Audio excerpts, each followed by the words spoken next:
So save the world, they said. Buy an electric vehicle. I guess they didn't really tell you all the other things that you really needed to know. Now, I owned a Tesla for about 7 years, and there were some things I still wasn't completely up on that I should have probably been aware of when buying the Ford. One of the things I probably should have known is what are the challenges going to be when it comes to the charging network, and how does making your own power kind of bridge that gap? And does the app work in a way that makes it easy to be able to, come and go as you please and you don't really think about it twice? Well, in this video, I'm going to go over a lot of that. I'm also going to go over my home charging network. So I installed a rather large solar network just so I could produce my own power, just to curb the actual cost. Now, here's the thing. People are going to say, electric vehicles are the only way to go. You're saving the planet. I'm going to go over if that's fact or fiction. I don't know. And what are they good for? Here's the thing. You're going to know whatever it is that I'm talking about. I'm going to try my best to just be unbiased and give you the truth. So here we go.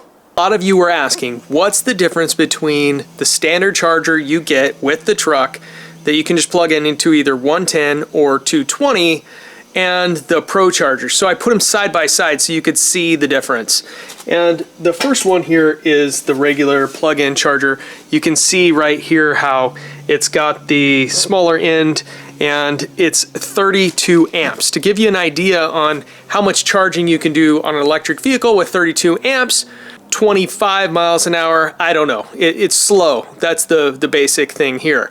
Okay, with the Pro charger, a lot of the really cool things with it, one, because Ford designed it to be able to power the whole house if something were to go out. So like if there's a power outage, this feeds power back into the house.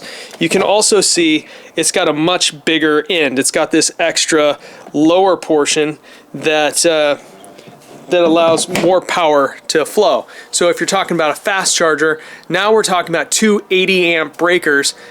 Okay, now I'm charging it like 70, 80 miles per hour. That's pretty great, especially when you start looking at the cost of power. So San Diego County, where I'm at in Southern California, has some of the most expensive power rates in the nation. And when that's the case, you want to save every chance you can. So for me, the cheapest time I can charge is going to be between midnight and 6 a.m. And even though I have my own solar system that produces my own power, which I'll go over that solar system in a minute, I really need to find the time where things can be charged completely and for the least amount of money. So when I use the 32 amp charger right here, a lot of times I had to run over on time because it was charging so slowly. But if everything goes as planned with my Pro charger, not only could I power my whole house, now I actually have some Tesla Powerwall, so I'll go over that, and I can actually recharge my whole truck from empty to all the way full in a matter of a quarter of the time. So you can see the difference between the slow on-the-go charger, which is great if you're in a jam, and when you're at home, having the Pro charger can be a real lifesaver and can be something that is a real gem to have, especially when you're trying to save on your electrical costs. So as part of my home charging network, I've got some power walls. To give you an idea, I've got two of them. They're both 13 kilowatt power walls, and they can store enough energy pretty much for my whole house. So I can store the energy that I make, the day in these power walls. And a lot of people don't realize that if you have a solar system and you don't have batteries as a way to store the energy, when the sun goes down, you're 100% completely dependent on the grid. Now, even if the sun's still up and you're producing power and you don't have a place to actually store the power, you're completely still dependent on the grid. So I chose to buy two power walls so that way I had battery backup. But the key here is to buy the power or produce the power when it's cheap and then sell it back to the power company when it's most expensive, or at least use it use the power that you've stored when it's the most expensive. I want to use the stuff out of my batteries rather than buying it at 3-4 times the cost of the cheapest power. For San Diego, that's between 4 and 9 p.m. So if I had to constantly charge my vehicle between 4 and 9, I would be just raked over the coals. It would cost me so much money, it'd be ridiculous. So this is one way that I'm able to save a little bit of money, but the power walls are great for a backup. And people will say, well, Jed, you've got this new Lightning truck and it's got a huge battery. It does have a huge battery. Fortunately, I don't really need it to back up my house because I've got enough juice in the Tesla Powerwalls. Huge Tesla fan, charging network, all of the different things that Tesla does seems to be top notch, especially with their technology. So I'll actually show you how many panels I have on the roof and a little bit of that. Now from the front of my house, you can't even actually see that there's any solar panels on there. I did that on purpose because I just don't necessarily like the look of the solar panels. I'm on my roof, and I probably should tell you don't try this at home, because if you fell off the roof because some random YouTube guy was saying, hey, check out your solar system, probably not a good idea. But did I do this to save the world? I gotta admit to you, I did it to save money. It really comes down to the fact that it's really nice to produce the energy. I live in a place that's sunny most of the time, but it really came down to dollars and cents. If I can produce it a lot cheaper and make a little bit of investment, then I'm gonna do it. And that's what I chose to do here. Now, this is why an electric vehicle made a lot of sense to me. If I'm creating my own power, then why wouldn't I want to have an electric vehicle? It's like pumping your own gas and not having to pay for it. This is what a 9 kilowatt system looks like. It's about 25 panels in total. I have it on the back side of my roof, so that way people don't really see it. It's kind of hidden, but I can generate a lot of electricity. There's definitely about a 10-year return on this, but I can tell you, if you're producing your own power and you're getting raked over the coals by the amount that the utility company is charging you, then I would say it can be a total win. If you're thinking about buying a solar system, you're thinking about buying an electric truck or electric car for that matter, it all can make sense as long as you live in a sunny place and the costs are reasonable. I'm completely self-sufficient except for the fact that I don't produce power at night, which that's okay because the cheapest power is super late at night. And if I already have the battery backup, I have the power that I generated from the day that I can use up until it's super cheap at midnight. So when I say, hey, I really need this bigger Pro charger, it's because I want to get as much electricity as cheaply as possible. It's like going to the grocery store, and instead of at the regular times of day that apples are $2 a pound, all of a sudden they're 25 cents a pound, but you got to buy them at midnight to 6 a.m. I'd be in there eating the heck out of some apples. Well, that's what I'm doing with my power. And truth be told, if I'm going on a long distance trip, this is the part that I just can't work out. And it's only because the charging networks can be a real bear. So I'll actually go to a couple of charging networks and I'll show you exactly what I'm talking about. Okay, so I'm gonna take you to one of the Tesla charging stations, and I'm also gonna take you to a regular charging station. I'll show you what it looks like on the screen of the actual Lightning when we are going towards a charging station and where you can actually find them. Okay, you guys, this right here is a Tesla supercharging station. And what you have going on is the fact that there's 20 stations, 19 stations, and they've almost all got somebody in it. When you go to one of these charging stations, you can see it's got a huge amount of volume. You've got this little end right here. That doesn't fit in the Ford Lightning. So that's the whole key here. Supposedly, Tesla's gonna be opening up the supercharging network to all electric vehicles.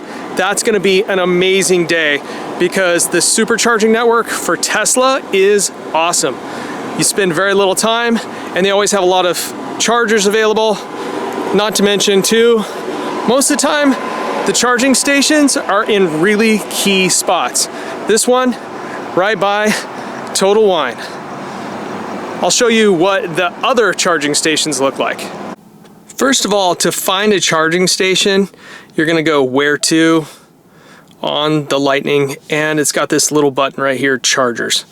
All right, so I'll say, hey, I wanna go to a charger.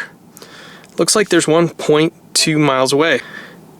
There's really not a whole lot of information on it, and it doesn't show if someone's actually using the supercharger or not, which that is the challenge, because I've talked about people posting up at chargers. You could drive all around and not have an open charging station, you know, anywhere. So that's why the app is so important, is because the app will actually tell you, if it's working, will tell you how many of the charging stations are actually available or open at the public charging networks. Okay, so remember that it just says who owns the charger and where it is. It doesn't say how many spots there are. It doesn't say if it's fast charger, if it's a slow charger. It just kind of shows it on the map, and this is if you're not using the app only. This is just the display, but I want to show you guys, if the app is not working, this is what you have to work with. Once you click into a charger, it will show you if it's fast charging or what have you, but this is a real bear. But you can't quickly just look at the screen and decide which charger you want to go to and if it's available. Okay, so I drove around in my Ford a little bit and I found the other two chargers. After leaving that luxurious Tesla supercharging station, I came across these two little guys right here. And here's where we ended up. In an apartment complex with two little juice boxes. Both of them are available though. That's what I call for the win. Called the juice box. Yeah, if I'm in a pinch, I can go ahead and I can use them. Fortunately, there was nobody using them, so I would have first rights to be able to plug in and get, you know, my car sort of charged. This is that lower amperage that we were talking about. I don't really have any kind of fast charging option right here. The map inside my car took me on a random goose chase. I didn't know exactly where it was. I started having to drive around in neighborhoods. This is where you end up, is in random spots with random places that there's like two random chargers, and you're lucky if they end up being available.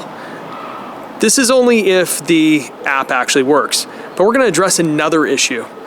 One that people haven't really talked about that I know of, and that is if you've got a truck, which I have an electric truck, then, and you're towing something, how the heck are you supposed to charge it and come to a little juice box deal right here, pull all the way forward, because this is where the charging cord's at, if you've got to be in a complex like this where there's no space behind you?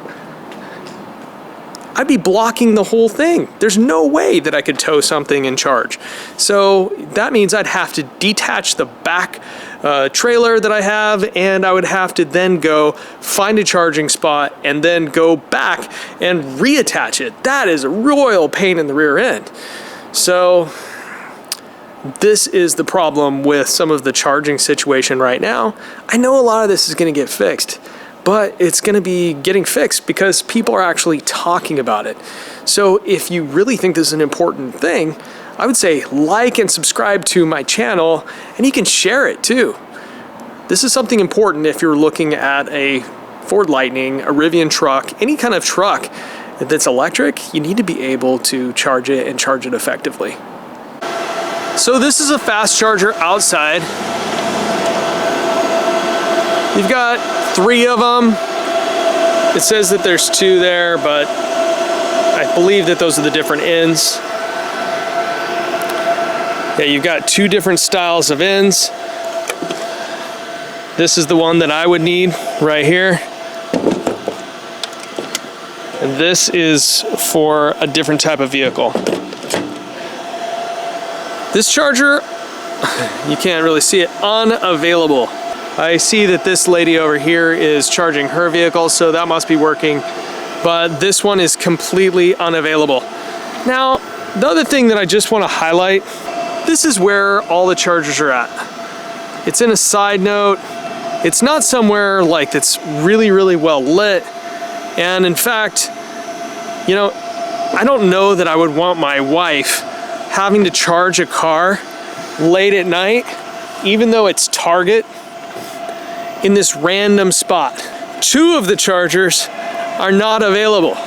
So out of the 3, only 1 of them. And then you've got this little wimpy kid. Electrify America, you know, plug in first, what have you.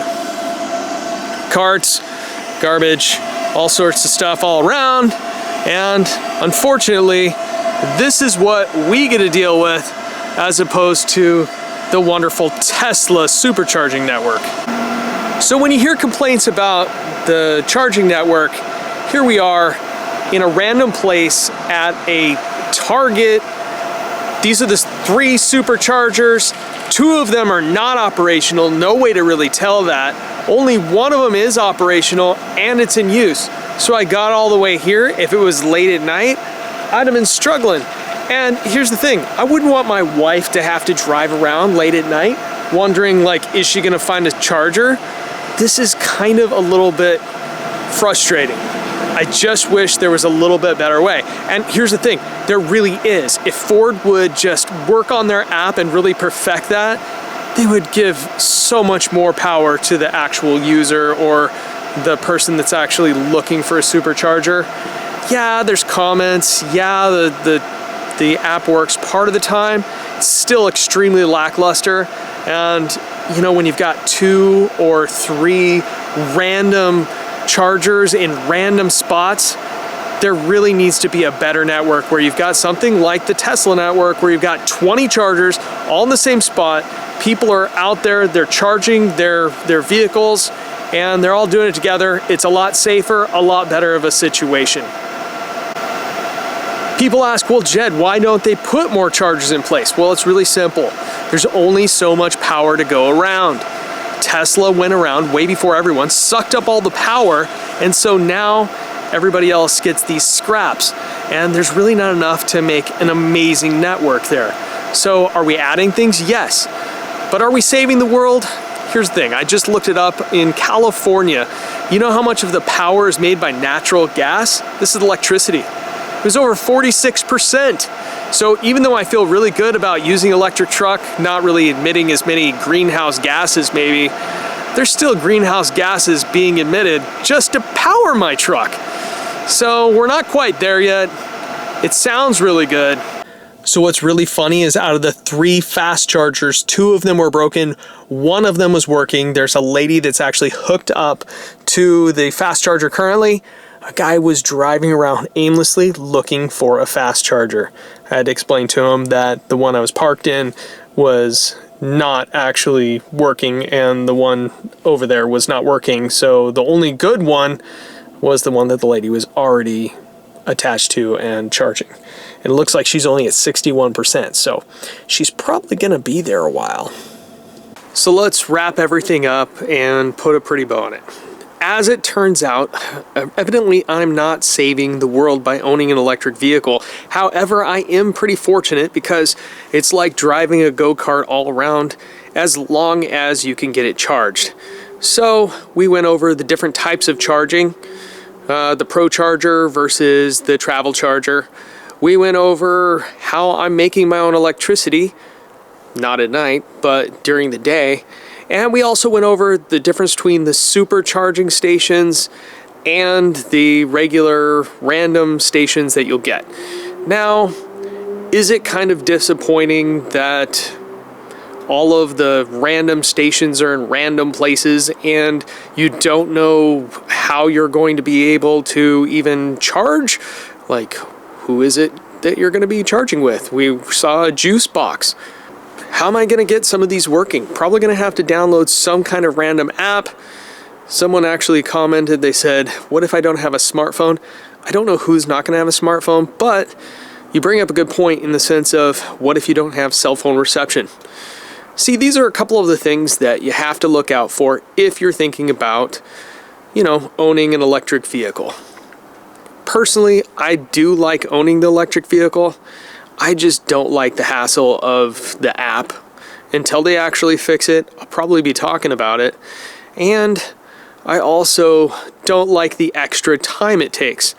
That being said, if I can 99% of the time charge at home, it's actually a pretty good and enjoyable experience. So long as everything charges when it's supposed to, and I get the electricity at the lower rate. So hopefully this has been really helpful.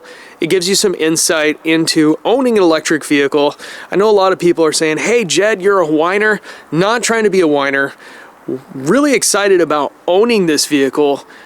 Just don't like some of the things that are going on with the system, having to go charge in random places and some of those challenges right now, but I'm hopeful that a lot of this will get resolved.